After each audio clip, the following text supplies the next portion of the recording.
and gentlemen, to an all-new reaction and review. Tonight, guys, I'm checking out a film from 1986. That movie is Big Trouble in Little China. Now, I know a lot of you are looking at this, and you're thinking, holy fuck, Emmer, how the hell have you never seen Big Trouble in Little China? And I'm gonna tell you, I don't have an answer for that. I've never had the opportunity to watch it. I have always wanted to watch it, and now tonight I finally get my chance. I have no idea if this movie is going to be any good. I can kind of sort of assume it probably will be, considering the fact that it's a movie from John Carpenter, and I've loved every John Carpenter film I've ever seen. Well, almost every John Carpenter film I've ever seen. Not real big on Halloween. But hey, everything else the man has done has been solid gold with me. I love John Carpenter's films, so I'm hoping that I can throw this thing amongst the pile of awesome movies such as They Live, The Thing, and Escape from New York. But the only way I'm going to know if this thing is even half as good as any of those other films is if I shut up and I push play, and I'm going to do that right now. So, without further ado, it's time to kick back, relax, and check out Big Trouble in Little China. Okay, guys, this just seems a little bit strange to me. I am about to witness I guess what it can be summed up as like a Chinatown gang fight in a fucking alleyway. Nobody seems, though, to notice or even to fucking acknowledge the massive fuck-off semi sitting in the middle of this goddamn alley. I just sort of find it kind of funny that everybody here's got guns and telescopic poles, everything else, you know, which is also kind of odd because half of them were doing a funeral, but all of them were armed for a fucking bear. But no one here has even looked at that fucking semi. The gang who came in just kind of sort of, you know, like walked basically, they basically walked fucking around it, but nobody actually looked and wondered why the hell is there a semi in the middle of this otherwise barren, you know, alleyway. I guess the whole thing just seems a little bit odd, guys.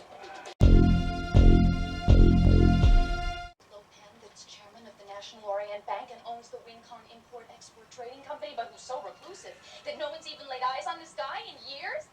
Wow, I don't think I've ever heard exposition forced that hard into a movie in my entire life. Frankly, though, that actually was kind of funny, just simply, guys, for how forced all of it was. But it's also making me begin to despise that fucking character. I really hope that she gets killed off or kidnapped or something before this movie's done. You know, guys, I will say this. The writing in this movie is so far kind of shit. It's not terrible, but I was honestly expecting a hell of a lot better. But I will say that this movie's got some amazing special effects. So on the plus side, at least this movie's got that much going for it. I really do hope that the writing gets better between now and the end of the film, but right now I'm not exactly holding out hope. Did Egg just scare off a giant monster with marbles that explode into green flame? Okay, it really doesn't make a lick of sense, but at least it was kind of cool. Did she just kick that fur monster thing in the fucking balls? I swear to God she did. I had no idea. Had no earthly clue, guys, I had no idea that Lopan's little fucking fur ball actually had testicles. Apparently he did. I would never have fucking guessed. Well, guys, that was Big Trouble in Little China. Let me shut that off. Okay. So, before I get started, I guess I should answer the question I posed before I started watching the movie. Is this movie as good as The Thing, They Live, or Escape from New York? And the answer to all three of those is a very loud, resounding no. This thing is nowhere near as good as any of those movies.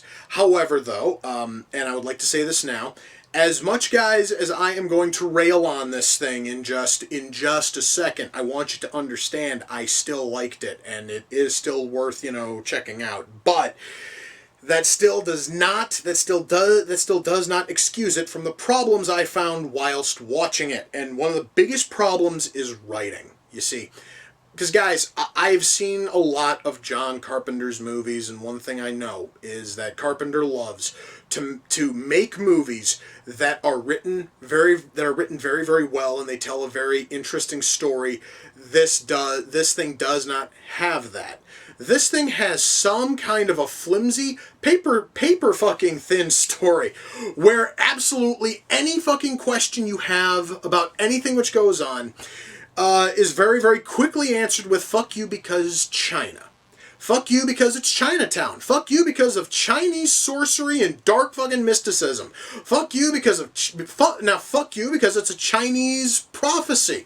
Fuck you because it's Chinese mythology. Fuck you because it's Chinese history. Fuck you because China basically is the answer to any question you might have in this movie. It also is the answer to any question which is posed by anybody in this fucking movie. All of it is simply fuck you because China. And you know what? Normally, guys, I would absolutely despise a movie which essentially just lazily answers everything like that. But, you see, this movie knows full well that it is brain dead, and it almost borders on plotless, and it makes up for that by being mind fucking meltingly insane and strange, and that actually is sort of what saves it. Is the fact that the plot doesn't make any sense. So we have some of the most over the fucking top fight scenes. We have some of the most over the top acting.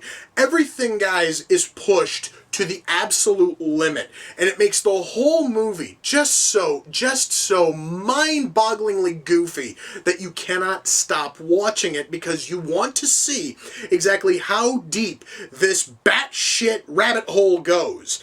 And that honestly is the one thing which is going to keep you watching. That and the beautiful sets and the good acting from everybody minus one person, but I'll get to that in just a sec. The one thing, though, which this movie's not able to salvage out of its terrible writing, because it's actually kind of shown in very stark focus, is how poorly the romance is between our two leads. I'm talking about Jack and, oh fuck, what the hell was her name? Gracie. I had to think about her name. She is that fucking forgettable. Now, the romance between Jack and Gracie, this movie's trying desperately hard to make you care about these two characters. But I'm going to tell you right now, guys, there is more. There is more romantic tension in a phone call to your grandmother than there is between Jack... Gracie. I fucking forgot her name again. There is more romantic tension in a phone call to your grandmother than there is between Jack and Gracie. And the very fact, guys, that this movie is taking our one lone white couple in a film that is about 98% Asian and pushing them forward and going, look, love them. It really just sort of shows even more that there is nothing between these. There is nothing that these two characters have in common outside of the color of their fucking skin, and that really is seemingly the only thing that is sort of driving them together. It feels kind of weird. Now, that, guys, to me is like the one shining fault in a movie that is borderline plotless but is still fucking goofy enough to keep me fucking interested. What about the acting? Well, see, one of the problems between the whole fucking romance between Jack and Gracie is that the woman playing Gracie cannot act. But then again, that's because Gracie's being played by Kim fucking Cattrall. She cannot act. I have seen her attempt to act many times.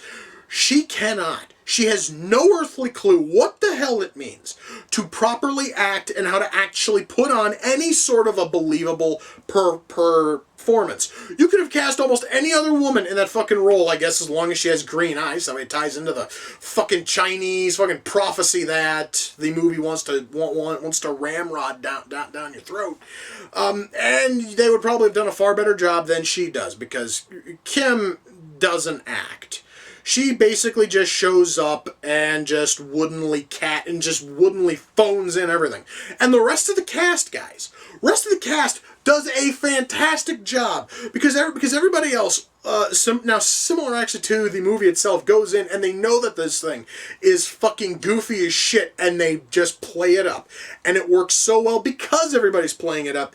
And then Kim sort of saunters into fucking frame, and she just gives the most wooden reading you could have given to any of these goddamn lines, and then that is it for her. And we're supposed to believe that her character and Jack are going to fucking, hook up. No, there is nothing the fuck there.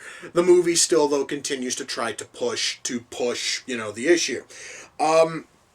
So yeah, guys, writing here is fucking goofy and stupid, and the acting here is really good, minus one lone woman who has never known how to act in her fucking life. What about everything else? Well, guys, camera work here is good, the sound mix is good, special effects. I do want to touch on special effects. Special effects in this movie are amazing. We have fantastic puppet work, suit work, stop motion, composite shots. Everything, guys, you could ever want to see is in here, and it's in here really, really well. But I honestly would not have expected less, because we are, of course, talking about a movie from John fucking Carpenter, and Carpenter knows how to make special effects look awesome. So yes, guys, we also have that. Our sets, I will say that the sets here are some of the most beautiful of all time. I'm going to tell you that if I, guys, had a couple of fucking $1 million, and if I had a mansion, I swear to God, my fucking living room would probably look like Lopan's temple.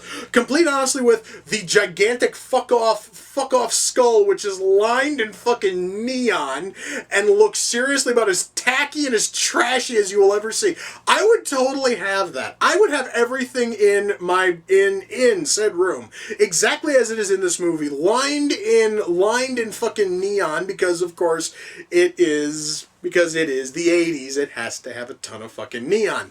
And it looks really cool. And mind you, guys, and everything else here looks awesome in terms of sets. Everything here looks great. It looks beautiful.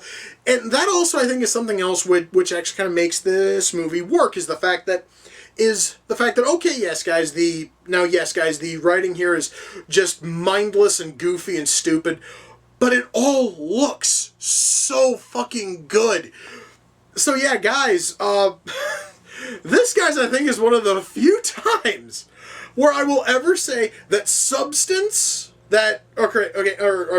where style over substance works. Why? Because this thing had zero fucking substance going in, and it just absolutely over fucking doses on style, and it actually works. So yes, guys, I can totally recommend this thing.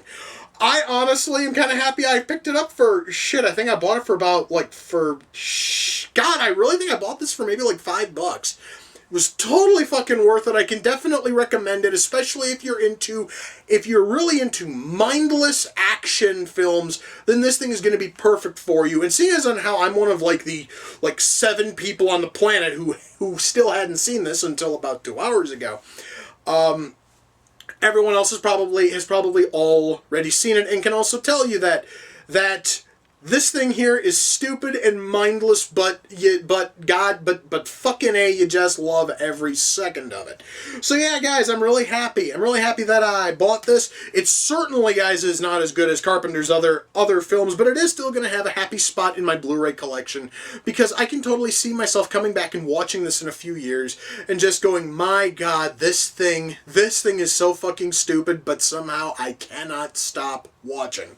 This thing, guys, is basically basically, guys, is basically a cinematic car. This thing is a cinematic car wreck, but god damn it, it is a beautiful car wreck. And you are going to sit there and you are going to rubberneck on this goddamn thing for 1 hour and 40 minutes, and it is going to be a blissfully awesome hour and 40 minutes. So yeah, guys, by all means, check it out. Now, I kind of feel like watching a few more of Carpenter's films, and I'm looking over on my Blu-ray shelf, and I see both Escape from New York and Escape from LA. I am going to go and watch both of those, and probably follow those up with They Live and The Thing. Anyway, guys, with that, we come to the close of another reaction and review. Until next time, ladies and gentlemen, take care, and I will see you all in the near future. Peace.